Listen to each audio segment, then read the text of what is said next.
शिवपुर बाजार में आयोजित 7 दिवसीय संगीतमय श्रीमद् भागवत कथा के सप्तम दिवस पर भक्तिमय माहौल देखने को मिला। विकास खंड शिवपुर के प्राइमरी पाठशाला प्रांगण में अयोध्या धाम से पधारे मानस मर्मज्ञ आलोकानंद महाराज ने कृष्ण सुदामा चरित्र का भावपूर्ण वर्णन करते हुए मित्रता और भक्ति के महत्व को समझाया। उन्होंने कहा कि श्रीमद् भागवत कथा जीवन को मंगलमय बनाती है और मोक्ष का मार्ग दिखाती है।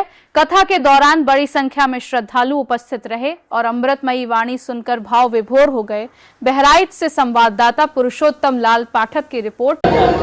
सुदामा जी के चरण को किसी भी जल से अगर धुलूंगा तो वो जल तो अपवित्र है। यहाँ तक कि गंगा जल भी सुदामा जी के चरण धुलने के लायक नहीं है। भगवान गोविंद ने मन में सोचा कि गंगा जल भी सुदामा जी के चरण धुलने के लायक क्यों नहीं है, क्योंकि भगवान श्री कृष्ण के चरण जब आकाश मंडल में गए, वामन भगवान के चरण जब आकाश मंडल में गए, ब्रह्मांड का भाग फूटा जल की धारा थी।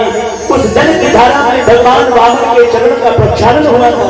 भगवान कहते हैं सुदामा जी के चरण धुलने के लिए यह जल भी अपवित्र है, क्योंकि पहले से ही इस जल में मेरे चरण धुल। कौन से जल से चरण धुलूं?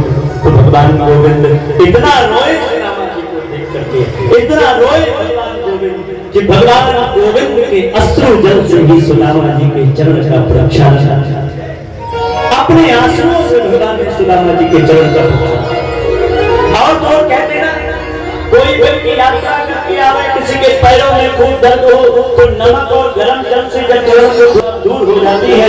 भगवान गोविंद ने सोचा मेरे अश्रु के जल, अश्रु का जो जल होता है वह उसमें नमक भी होता है और वो गर्म भी होता है। भगवान गोविंद ने सोचा इस गर्म जल से सुदामा जी के चरण धुल जाएंगे, सुदामा जी की थकावट दूर हो।